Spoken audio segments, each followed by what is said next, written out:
Olá, bom dia, tudo bem com vocês? Então, hoje a prof chegou no ponto, primeiro ano, dos nossos elementos da narrativa. Nós já vimos o que são os elementos da poesia e agora nós vamos ver o que são os elementos da narrativa. Finalizamos então o nosso conteúdo com as atividades, vamos retomar com os elementos e na semana que vem a gente trabalha a questão das figuras de linguagem. Aí automaticamente nós vamos para a parte de figuras de linguagem. Então tá, gente, meus queridos, coloquem lá na página 14. Espero vocês na aula porque a gente vai tirar todas as dúvidas sobre esse conteúdo, tá? Estruturas do texto em prosa. Tá? Nós vimos toda a estrutura de um texto em versos, que é a poesia, né? Dentre outros tipos, os tipos de poesia que existe, enfim, o que compõe cada elemento dentro da poesia, a importância dela, o porquê, né? Que elas foram retomadas a isso. Vimos distribuições de sílabas, de rimas, enfim, vimos tudo, certo? E ali nós temos agora nossos elementos da estrutura da narrativa. Diferente da literação, né? A narrativa é um texto que se trata de acontecimentos e ações realizadas por personagens fictícios ou reais. Ou seja, o contar da história, né? Que envolvem algumas pessoas, alguns personagens. Então, automaticamente, quando a gente conta uma história, a gente vai automaticamente trazendo pessoas para essas ações, certo? Então, nós encontramos ela na literatura, em qualquer texto que conte uma história, né? Fictício ou verdadeiro. Na literatura, a gente encontra eles nos romances, nas novelas, no teatro, nos filmes, nas crônicas, nos contos, até em peças de teatro, né? Querendo ou não, a gente tem uma narrativa, tá? Nós temos uma estrutura essencial para conter essa nossa narrativa. Então, nós temos a introdução, temos o desenvolvimento e temos a conclusão, tá? Ela não é diferente de nenhum texto, ela tem que ter essa ordem. Dentro da introdução, ela vai te ambientalizar no espaço, ela vai te ambientalizar com os personagens, a descrição deles. No desenvolvimento, automaticamente acontecem as ações desses personagens sobre a história. Na conclusão, aí a gente tem o final da história, um desfecho, né, de todas aquelas ações daqueles personagens apresentados na introdução. Então, os elementos que compõem uma narrativa são enredo, o espaço, né? O enredo, o que ele é? Uma sequência de acontecimentos dentro da narrativa que vão dando um envolvimento de uma história. Um exemplo bem legal que eu tenho para vocês, assim, é a escola de samba, por exemplo, no desfile dela. Tem o carro Abre Alas. Ali é a introdução, a situação inicial de como tudo vai ser apresentado. Então, quando não tem um fechamento dessa história, vamos supor, sobre a abolição do negro no Brasil, por exemplo. Então, ele vai contar toda a história do negro no Brasil, já com Abre Alas, já com... Depois vem os carros alegóricos, a ala tal, a ala não sei o que, a ala até os tempos atuais. Então tem todo um enredamento, ele fica enredado, eles têm que estar juntos, tá? Então, que dá essas ações, né, do elemento da narrativa. Então, ali nós temos a situação inicial, temos o estabelecimento de um conflito, temos o desenvolvimento, né? Até quando eles estão dando a nota, o desenvolvimento é uma narrativa. Tem o clímax, tem o desfecho, certo? Então, dentro desse enredo tem que ter tudo isso para poder sair a história. O espaço, o que é o espaço?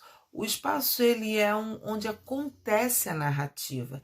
Ele é importante não só para situar o leitor, mas principalmente para contribuir à elaboração do personagem, fazer com que o personagem esteja dentro, né, deste enredo, tá?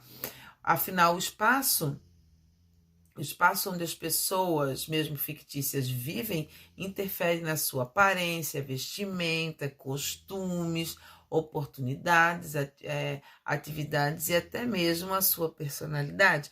Então, ao descrever o espaço, automaticamente a gente coloca dentro desse espaço todas as características do personagem, tá? Depois nós temos o tempo. Tá? O tempo da narrativa diz respeito ao desencadear das ações. Vão acompanhando na apostila, tá? Aí eu tenho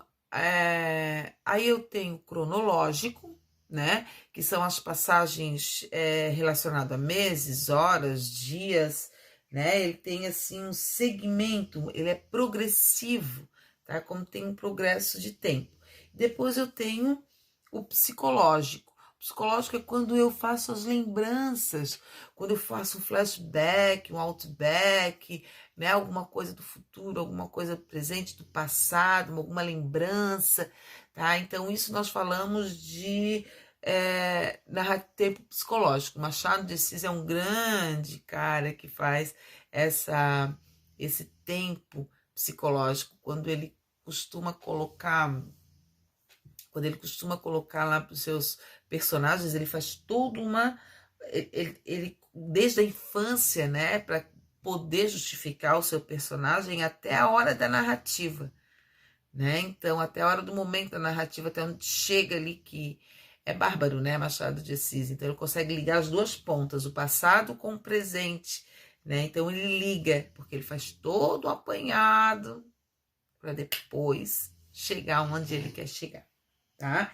E nós temos o histórico.